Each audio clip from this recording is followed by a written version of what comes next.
ಬೆಳಗಾವಿಯಲ್ಲಿ ಕಂಡಕ್ಟರ್ ಮೇಲೆ ಎಂಇಎಸ್ ಪುಂಡರು ಹಲ್ಲೆ ಕೇಸ್ಗೆ ಸಂಬಂಧಪಟ್ಟಂತೆ ವಿಮ್ಸ್ ಹಾಸ್ಪಿಟಲ್ಗೆ ಸಚಿವ ರಾಮಲಿಂಗಾರೆಡ್ಡಿ ಇವತ್ತು ಭೇಟಿಯನ್ನ ಕೊಟ್ಟಿದ್ದು ಕಂಡಕ್ಟರ್ ಮಹದೇವಪ್ಪ ಅವರ ಆರೋಗ್ಯವನ್ನ ವಿಚಾರಿಸಿದ್ದಾರೆ. ಸಚಿವ ರಾಮಲಿಂಗಾರೆಡ್ಡಿ ಕಂಡಕ್ಟರ್ ಮಹದೇವಪ್ಪ ಆರೋಗ್ಯವನ್ನ ವಿಚಾರಿಸಿ ಘಟನೆ ಕುರಿತು ಮಾಹಿತಿಯನ್ನ ಪಡೆದಿದ್ದಾರೆ. ಸಚಿವ ರಾಮಲಿಂಗಾರೆಡ್ಡಿ ಭಾಷಾ ವಿವಾದವನ್ನ ತಂದು ಹಲ್ಲೆ ಮಾಡಿದ್ದು ಎಲ್ಲವನ್ನ ಕೂಡ ಮಹದೇವಪ್ಪ ಹುಕ್ಕೇರಿ ಸಚಿವರ ಮುಂದೆ ತೋಡ್ಕೊಂಡಿದ್ದಾರೆ. ಕಣ್ಣೀರನ್ನ ಹಾಕಿದ್ದಾರೆ ಮಹದೇವಪ್ಪ.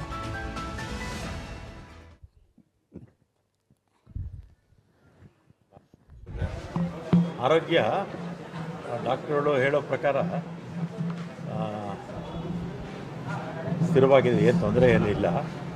ಇನ್ನೊಂದು 1 or 2 days ಹಾಸ್ಪಿಟಲ್ ಇಟ್ಕೊಂಡು ಮನೆಗೆ ಕಳಿಸ್ತಾರೆ. ಆಮೇಲೆ ನಮ್ಮ MD ಅವರು ಮತ್ತು ನಮ್ಮ ಲೋಕಲ್ ನಮ್ಮ ಆಫೀಸರ್ಸು ಪ್ರತಿದಿನ ಬಂದು ಅವರ ಯೋಗಕ್ಷೇಮ ವಿಚಾರಿಸ್ತಾ ಇದ್ದಾರೆ. ಅವ್ರಿಗೆ ಮಹದೇವ್ಗೆ ಏನಾಗಿದೆ ಅಂದರೆ ಈ ಗಲಾಟೆ ಆದಮೇಲೆ ಬೇರೆ ಅವರೊಂದು ಕೇಸ್ ಕೊಟ್ಬಿಟ್ರಲ್ಲ, ಆ ಕೇಸ್ ಬಗ್ಗೆ ಅವರು ಸ್ವಲ್ಪ ಚಿಂತೆ ಹಚ್ಕೊಂಡಿದ್ದಾರೆ. ಆಮೇಲೆ ನಮ್ಮ MD ಅವರು ಕಮಿಷನರು ಎಲ್ಲರೂ ಕೂಡ ಮಾತಾಡಿದ್ದಾರೆ. ಅದು ಎಲ್ರಿಗೂ ಗೊತ್ತಿರ್ತಕ್ಕಂಥದ್ದೇ, ಬೇಕಂತ ಫಾಲ್ಸ್ ಕೇಸ್ ಕೊಟ್ಟಿದ್ದಾರೆ. ಸರ್, ಏನಾಗಿದೆ, CBT ಸುಳೆಬಾವಿ ಬಸ್ಸಲ್ಲಿ ಶುಕ್ರವಾರ ನಡ್ದಾಡ್ಲಿಕ್ಕೆ ಜಾಗ ಇರಲ್ಲ. ಅಂಥ ಟೈಮಲ್ಲಿ 90 ಜನ ಇದ್ದರು. ಪೊಸ್ಕೋ ಕೇಸ್ ಆಗಕ್ಕೆ ಸಾಧ್ಯ ಇಲ್ಲ. ಸೊ ಪೊಲೀಸರು ಹತ್ರ ಬ್ಲಂಡರ್ ಮಾಡಿ ಪೊಲಿಟಿಕಲ್ ಪ್ರೆಷರ್ ಕಂಪ್ಲೇಂಟ್ ಮಾಡಿದ್ದಾರೆ ಪೊಸ್ಕೋ ಅಂತಿದೆ. ಈಗ ಏನೇ ಕಂಪ್ಲೇಂಟ್ ಮಾಡಲಿ ತನಿಖೆ ಮಾಡ್ತಾರಲ್ಲ, ಸುಳ್ಕೆ ಸಾಕಬಾರ್ದು. ಕಾಮನ್ ಸೆನ್ಸ್ ಯೂಸ್ ಮಾಡಿದ್ರಲ್ಲ, ಉಪಯೋಗಿಸ್ಬೇಕಾಗಿತ್ತು. ಆಮೇಲೆ ಆ ಬಸ್ಸಲ್ಲಿ ಆವತ್ತು 90 ಜನ ಇದ್ದರು. ಎಷ್ಟು? 90 ಜನ ಇದ್ದರು. ಏನೋ ಕಡಿಮೆ ಜನ ಇದ್ದಿದ್ರೆ ಏನೋ. ಆಮೇಲೆ ಇನ್ನೊಂದು 1,72,000 ಟ್ರಿಪ್ಸು ಪ್ರತಿದಿನ ಇರುತ್ತೆ. ಎಷ್ಟು? ನಮ್ಮ ಕರ್ನಾಟಕ ರಾಜ್ಯದಲ್ಲಿ 1,72,000 ಟ್ರಿಪ್ಸ್ ಇರುತ್ತೆ. ಸುಮಾರು 65 ವರ್ಷದಿಂದ ನಮ್ಮ ರೋಡ್ ಟ್ರಾನ್ಸ್ಪೋರ್ಟ್ ಕಾರ್ಪೊರೇಷನ್ ಇದೆ. ಯಾವ ವರ್ಷದಲ್ಲಾಗಲಿ ಅಥವಾ ಯಾವುದೇ ಟ್ರಿಪ್ಪಲ್ಲಾಗಲೂ ಕೂಡ ಈ ರೀತಿಯ ಒಂದು ಕಂಪ್ಲೇಂಟು ನಮ್ಮ ಇಲಾಖೆ ನೌಕರರ ಮೇಲೆ ಬಂದಿಲ್ಲ. ಇದುವರೆಗೂ 65 ವರ್ಷದಲ್ಲಿ ಬಂದಿಲ್ಲ. ಇದು ಉದ್ದೇಶಪೂರ್ವಕವಾಗಿ ಆ ರೀತಿ ಕೊಟ್ಟಿದ್ದಾರೆ. ಪೊಲೀಸ್ ಆಫೀಸರ್ಸ್ ಮೇಲೆ ಆಕ್ಷನ್ ಆಗಲಿಕ್ಕೆ ಏನಾದರೂ ರೆಕಮೆಂಡ್ ಮಾಡ್ತೀರಾ ಗೌರ್ಮೆಂಟ್ಗೆ? ಅದು ನಮ್ಮ MD ಅವರು ಈಗಾಗಲೇ ಮಾತಾಡಿದ್ದಾರೆ. ಆಮೇಲೆ ಇವರು DIG ಕೂಡ ಮಾತಾಡ್ತಾರೆ. MD ಅವರು ಪರ್ಸನಲ್ಲಾಗಿ ಮಾತಾಡಿದ್ದಾರೆ. ನಾನು ಗೃಹ ಮಂತ್ರಿಗಳ ಹತ್ರ ಮಾತಾಡ್ತೀನಿ. ನಾನು ಗೃಹ ಮಂತ್ರಿಗಳ ಹತ್ರ ಮಾತಾಡ್ತೀನಿ. ಗೊತ್ತಿದೆ. ಘಟನೆಯಿಂದ ಮಹಾದೇವನ ಪತ್ನಿ ಶಾಕ್ ಒಳಗಾಗಿದ್ದಾಳೆ. 2-3 ದಿನದಿಂದ ಏನೋ ಮಾತಾಡ್ತಾ ಇಲ್ಲ ಅಂತ ಅದೇನೋ ಮಾಹಿತಿ. ನನಗೆ ಮಾಹಿತಿ ಇಲ್ಲ, ಕೇಳಿ ತಿಳ್ಕೊಂಡೆ. ಮಹಾದೇವ ಹೇಳಿದಾನೆ ಆ ಹುಡುಗಿ ವಯಸ್ಸು ತಮ್ಮ ಮಗಳಿದ್ದಾಳೆ, ಮಾಡ್ಲಿಕ್ಕೆ ಸಾಧ್ಯ ಇಲ್ಲ. ಈಗ ಮಹಾದೇವ್ ಪರವಾಗಿ TV, ಪ್ರಿಂಟ್ ಮೀಡಿಯಾ, ನಮ್ಮ ಇಲಾಖೆ, ಸಾರ್ವಜನಿಕರು ಎಲ್ಲರೂ ಮಹಾದೇವ್ ಪರನೇ ಇದ್ದಾರೆ. ಪೊಲೀಸರು ಇದ್ದಾರೆ. ಸರ್, ಇಂಥ ಘಟನೆ ನಡೆದಾಗೆಲ್ಲ ಮಹಾರಾಷ್ಟ್ರದಲ್ಲಿ ಕರ್ನಾಟಕ ಬಸ್ಗಳಿಗೆಲ್ಲ ಮಸಿ ಬೆಳೆಯೋದು. ಈಗ ಒಂದೇನಾಯಿತು, ಚಿತ್ರದುರ್ಗದಲ್ಲಿ ನಮ್ಮವರು ಅವ್ರ ಬಸ್ಸಿಗೆ ಒಂದು ಮಸಿ ಬೆಳೆದ್ರು. ನೆಕ್ಸ್ಟ್ ಡೇ ಏನು ಮಾಡಿದ್ರು, ಅವರು ಅಲ್ಲಿ ಮಸಿ ಬೆಳೆದ್ರು.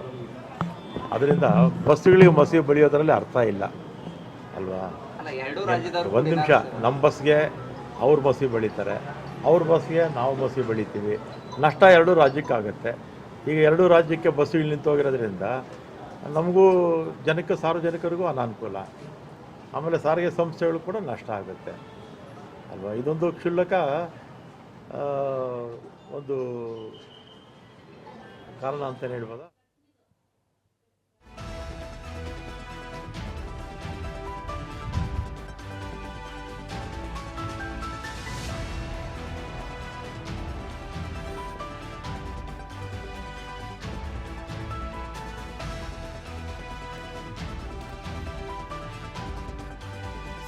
ಲಕ್ಷ್ಮೀ ಹೆಬ್ಬಾಳ್ಕರ್ ಕೂಡ ಘಟನೆ ಕುರಿತು ವಿಷಾದವನ್ನು ವ್ಯಕ್ತಪಡಿಸಿದ್ದು, ಇಂತಹ ಘಟನೆಗಳನ್ನು ನಾನು ಖಂಡಿಸ್ತೀನಿ ಅಂತ ಹೇಳಿದ್ದಾರೆ.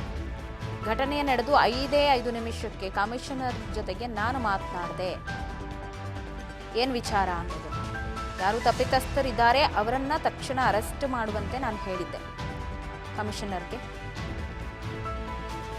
ಬೆಳಗಾವಿಯ ಕಂಡಕ್ಟರ್ ಮೇಲಿನ ಹಲ್ಲೆ ಪ್ರಕರಣಕ್ಕೆ ಸಂಬಂಧಪಟ್ಟಂತೆ ಸಚಿವೆ ಲಕ್ಷ್ಮೀ ಹೆಬ್ಬಾಳ್ಕರ್ ರಿಯಾಕ್ಟ್ ಮಾಡಿದ್ದಾರೆ.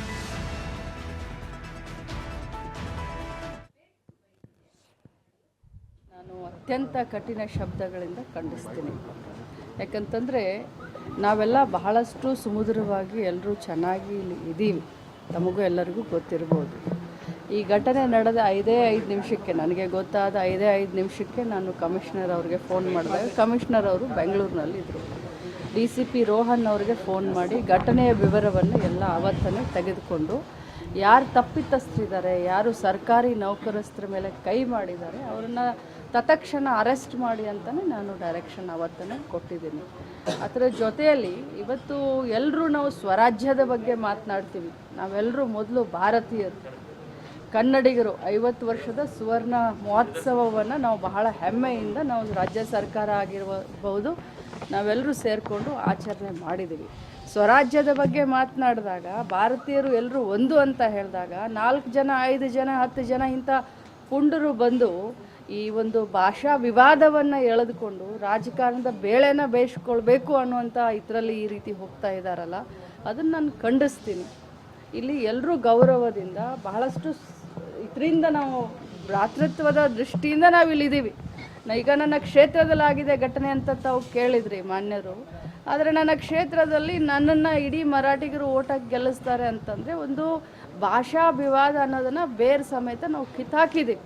ಇವತ್ತು ಸರ್ಕಾರಿ ನೌಕರಸ್ಥರು, ಅದರಲ್ಲೂ ಕೂಡ ಯಾರವರು, ಅವರು ಟ್ರಾನ್ಸ್ಪೋರ್ಟೇಷನ್ದವ್ರು ಇರ್ಬೋದು, ಪೊಲೀಸ್ ಇಲಾಖೆಯವ್ರು ಇರ್ಬೋದು, ಅಥವಾ ನಮ್ಮ ಹೆಲ್ತ್ ಇಲಾಖೆಯವರು ಇರ್ಬೋದು. ನಾವೆಲ್ಲ ನಮಗೆ ರಜೆ ದಿನಗಳಿದ್ದಾವೆ, ಆದರೆ ಅವರಿಗೆ ಹಬ್ಬ ಹರಿದಿನವೂ ಇಲ್ಲ, ರಜೆನೂ ಇಲ್ಲ, ಸಂಡೇನೂ ಇಲ್ಲ.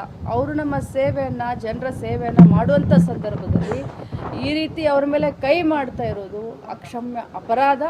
ಮತ್ತು ಇಲ್ಲಿ ಯಾವುದೇ ವಿವಾದ ಇಲ್ಲಿ ಎಲ್ಲರೂ ಕೂಡ ಚೆನ್ನಾಗಿ ನಾವು ಇದ್ದೀವಿ, ಇನ್ನು ಮುಂದೆನೂ ಕೂಡ ಇದ್ದೀವಿ. ಯಾರು ಕಿಡಿಗೇಡಿಗಳಿದ್ದಾರೆ, ಯಾರು ಈ ಘಟನೆಯಲ್ಲಿ ಯಾರು ತಪ್ಪಿತಸ್ಥರಿದ್ದಾರೆ ಅವ್ರ ಮೇಲೆ ಶಿಕ್ಷೆ ಆಗೋ ರೀತಿ ನಾವೆಲ್ಲರೂ ಕೂಡ ನೋಡ್ಕೊಳ್ತೀವಿ. ನಾನು ಅತ್ಯಂತ ಕಠಿಣ ಶಬ್ದಗಳಿಂದ ಖಂಡಿಸ್ತೀನಿ.